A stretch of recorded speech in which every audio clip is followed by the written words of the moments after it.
Salut les amis, j'espère que vous allez bien, tout le temps que vous êtes, j'espère que les activités ça se passe très bien. Alors, nous sommes à Samatara village, un des quartiers émergents Dijon de la commune de Kabelin dans Conakry. Aujourd'hui dans le Grand Conakry, à ce que je dis. Alors, nous allons nous attirer l'attention aujourd'hui sur l'aspect de construction, sur la constructibilité de certaines zones aujourd'hui qui sont en train d'être occupées de partout dans Conakry, Koya et Brika. Alors, en ce sens que aujourd'hui, chacun est dans une perspective d'avoir ses choix, de se loger, et ainsi de suite, et de pouvoir bien se déplacer.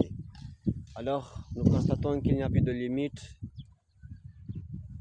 dans cette envie d'avoir ce choix, et les gens se permettent aujourd'hui d'aller occuper de certaines zones qui de base ne sont pas occupables, disons, ne sont pas constructibles. En termes plus techniques, ce qu'on appelle en urbanisme, les zones non édificantes.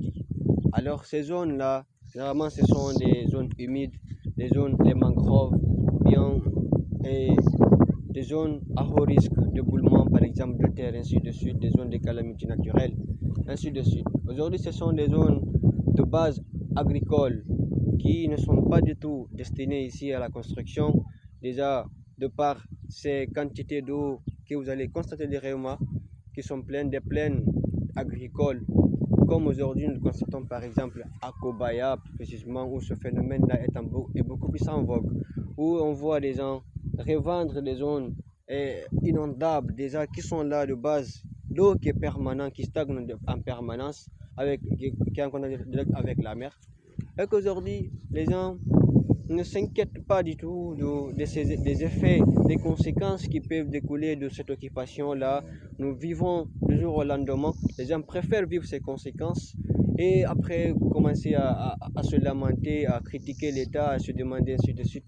Alors que de base, bien que le problème soit étatique dans une planification urbaine qui n'existe vraiment pas, on peut comprendre que c'est la responsabilité de l'État de base de définir ces zones-là, d'interdire toute occupation qui n'est pas du tout en rapport, qui n'est pas en rapport avec la fonction de base de l'espace. De l'espace.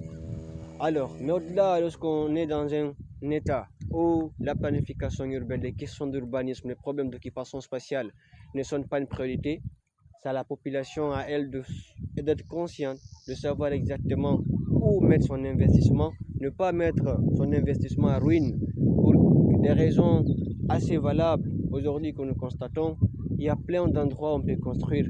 Il y a Conakry, on se dit vrai que Conakry est rempli de par-ci par-là, mais le problème majeur c'est qu'en fait l'espace n'est pas du tout rationalisé dans l'occupation.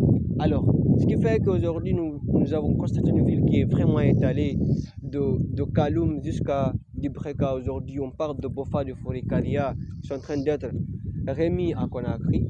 Ça fait qu'il y a beaucoup de questions qui se posent. Mais malheureusement, on n'arrive pas à se poser les bonnes questions, faire les bons diagnostics et proposer des hypothèses de solutions qui permettront à la long terme de limiter cette occupation-là et de réglementer surtout cette occupation spatiale en quelque sorte.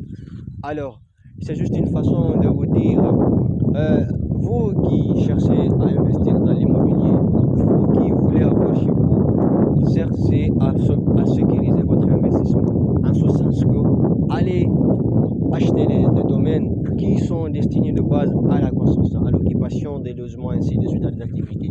Mais ne venez pas mettre votre investissement et vous imaginez combien de temps vous avez passé pour avoir cet investissement-là et vous venez jeter votre investissement dans de tels endroits où vous savez pertinemment qu'à tout moment, il peut y avoir de l'inondation, la quantité d'eau peut monter et que vous perdez votre investissement.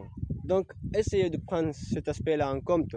Ne pas juste dire que okay, l'État ne fait rien, donc je vais chercher de partout les moyens à avoir chez moi. C'est bien d'avoir chez soi, mais avoir chez soi dans quelles conditions, à quel prix? Alors, essayez de faire en sorte que vous sauvegardez vos investissements, vous habitez dans des endroits qui sont habitables et pas juste pour habiter, juste pour habiter. Alors, prenez en compte, c'était juste une parenthèse que je voulais faire avec vous.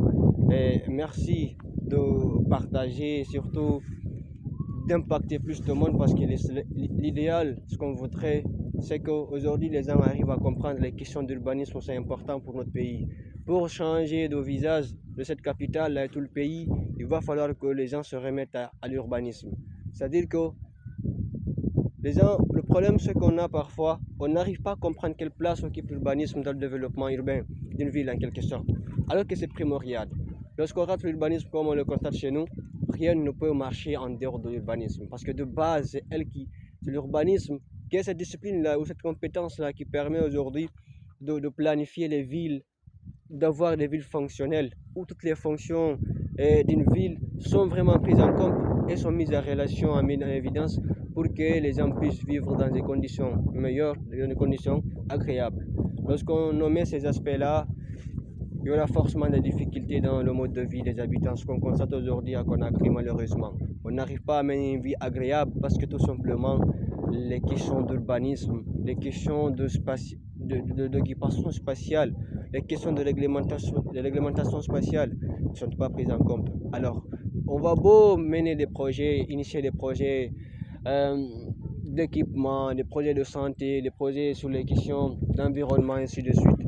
Mais tant que les questions d'urbanisme ne sont pas répondues, ne sont pas prises en compte dans nos idées de développement, on ne peut aller nulle part et on risque vraiment de traîner, de stagner dans cette perspective, dans cette envie de se développer et malheureusement qu'on ne pourra pas résoudre. Alors, prenez soin de vous et partagez au maximum. Essayons de conscientiser les gens. Il y a des gens, vous avez des parents, vous avez des proches qui sont dans ces investissements pareils. Alors, ne vous lâchez pas. Allez prodiguer des conseils, petits qu'ils soient, ça peut servir. Merci bien, portez-vous bien, à la prochaine.